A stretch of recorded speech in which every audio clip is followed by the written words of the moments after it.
Hi, it's Mike Stiles from Brand Content Studios. Here's the Content Marketing Quickie for the week ending July 9th. I believe it was the Doobie Brothers who first urged us to, whoa, listen to the music. And we are, but it's not necessarily because we bought the music and downloaded it. No, we are increasingly happy streaming what we want to jam to on demand. Nielsen says Americans streamed 135 billion songs and music videos in the first half of 2015. A year ago, the number was about half that. So Nielsen's Dave Bakula points out the streamers like Spotify, YouTube, Slacker, the newly updated Apple Music, they're delivering an experience that music fans like. And by the way, the updated Apple Music streams weren't even included in this study.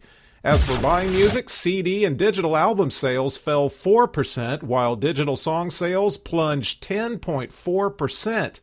Now you know what Taylor Swift is so hot and bothered about. And you don't want to make Taylor mad. Nice piece on B2C about how voice search is becoming more of a mainstream thing, and we marketers better start paying attention to how to deal with that. Google says 55% of teens and 41% of adults are now using voice search more than once a day, even though Siri sometimes doesn't frickin' listen. The article says we'll have to change our keyword optimization to handle long-tail searches. Content is going to have to get more human and interactive. User tracking has to get better so you'll know what your customers want. And this is the scary one. Voice searches like to return one answer to the questioner, meaning never mind having to make it on the first page of search results, you might have to be number one. Can your blog readers go make a sandwich in the time it takes your site to load? Let's explore how much that could be hurting you. Here's the magic number from Kiss Metrics. You ready? 2 seconds. If it doesn't load in 2 seconds, people are going to start leaving. And the longer past 2 seconds it takes to load, the faster the rate at which people leave. So think about that if you have 1 million pop-up content blocking marketing banners all over your blog, or if your blog takes a long time to think about the dynamic targeted content on it. Oh, and it's got to load fast on mobile too. Zach Johnson of Blogging Tips puts a dollar figure on it to make it more painful for you to hear. If your online store made $100,000 a day and you did something that made your site load just 3 seconds longer, you could lose over $2.5 million a year. Get your man card and your bacon out because Nick Offerman, most notable as Ron Swanson of Parks and Recreation, will be the closing keynote speaker at Content Marketing World 2015 at the Cleveland Convention Center. He joins Monty Python's John Cleese and the much less funny Bare Naked Ladies as the big-name entertainment for the 50th edition of the world's biggest content marketing gathering. Joe Polizzi says Offerman has a unique take on what it takes to get attention in our smartphone world. Past speakers have included Kevin Spacey, Kevin Smith, and William Shatner. The theme this year is Bright Lights, Big Content, so that sounds appropriately show busy. There'll be 3,500 attendees from 50 countries there, and I'll be one of them, so hey, hope to meet you there. Email me at mike@brandcontentstudios.com if you want to meet up, because I couldn't afford to bring a friend. Turns out those native ads do just fine. In fact, they outperform non-native ads, and because they do, they're more expensive for us marketers. Business Insider Intelligence's research says spending on native will hit $7.9 billion this year and probably $21 billion in 2018. The report's author, Mark Holtzel, had these learnings. Social native, like promoted tweets, will make the most dough from 2013 to 2018. However, it's native display ads, like the ones on apps, that will see the fastest growth.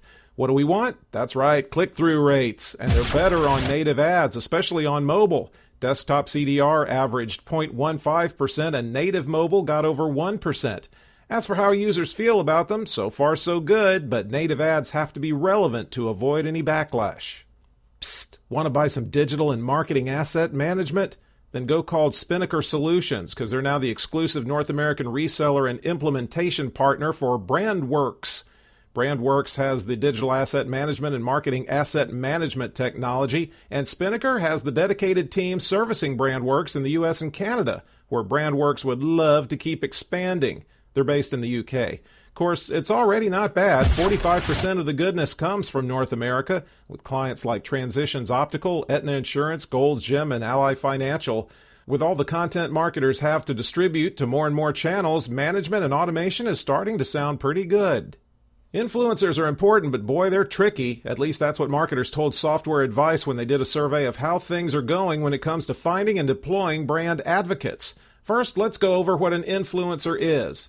If you've got a sizable, active, and engaged following on social, you might be an influencer. Obviously, if you can get them telling their big trusting audiences about your campaign, that's golden. But problem one, other brands are trying to get them to do the same thing. Problem two, identifying, reaching out to them, and knowing how likely they are to share your stuff, that's all really hard. But there's a little disconnect going on. A lot of marketers are reluctant to approach influencers with offers based on predictive analytics tools. But the influencers say, hey, we don't mind. 43% considered themselves extremely comfortable with such proposals. Want to get drunk on content marketing statistics? We'll pull up a bar stool because Kapost rounded up some of the more interesting ones here at the half-year mark. 25% are allocating over 50% of their budgets to content. 63% report higher spending on data-driven marketing and advertising over last year. 54% of client-side marketers said bottlenecks caused by IT and web dev teams are their biggest headaches. 75% of content marketers put out new content at least monthly, while 16.5% crank it out daily. 98% of B2B marketers say content marketing is core to their marketing strategy. 95% of B2B buyers prefer shorter content formats. 78% of B2B buyers say video is the content type they use most. But on average, B2B marketers use 12 to 14 content formats. Can you even name 14 content formats? Here's one that blew my mind. Inefficiency in producing content unnecessarily costs mid to large B2B companies an estimated $958 million a year. We like giving you practical, actionable info when we can, so you might find this usable, especially if you're wanting a podcast for your brand, but you know you're not going to do it. So how much will professional podcast freelancers cost you? The Association of Independents in Radio put out a guide with suggested rates for various things, and they aren't just guessing. They've worked with public media establishing freelance rates before. So there are 3 levels based on type, length, and experience level. You might pay up to $1,500 for a level 1 story from a very experienced producer. Level 2 ranges from $430 to $915. Level 3 is $375 to $540. For full production of a pilot using your idea, it'll be $5,000 to $8,000. A pilot of an original idea will be $8,000 to $15,000. Remember that email from earlier, mike@brandcontentstudios.com? Might want to use that before paying these rates. AIR also put out a standard contract template that freelancers can use.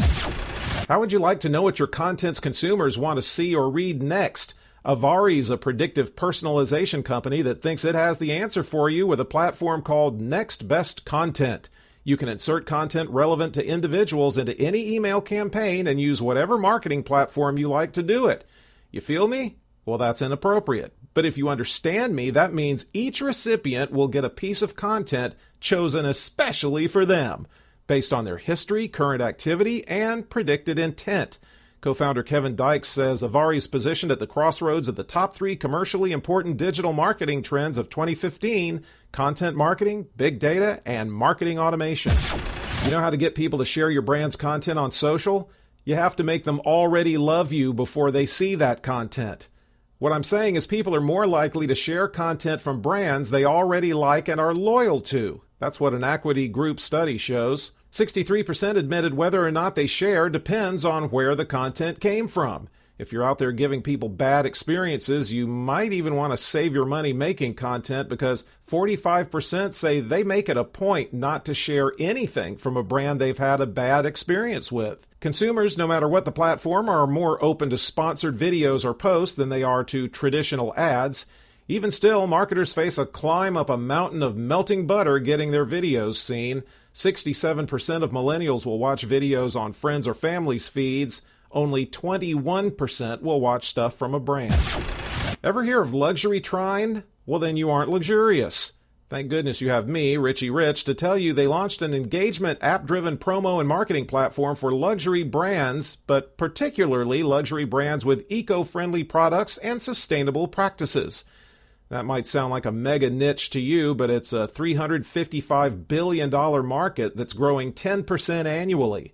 These are people who live and buy based on health, environment, social justice, and sustainability considerations. There are 3 magazines: Luxury Trine Home Review, Luxury Trine Auto Review, and Luxury Trine Travel Review. Then there's the Luxury Trine newsletter about arts, culture, and philanthropy. The CEO, Linda Chervil, said, "Luxury Trine allows luxury brands to showcase their commitment to environmental sustainability and related initiatives while helping them target eco-luxury consumers across the new media landscape." They're even getting accredited by a nonprofit that heralds companies that uphold high social and environmental standards. Maybe they recycle their pearls. That's it. The transcript is at brandcontentstudios.com.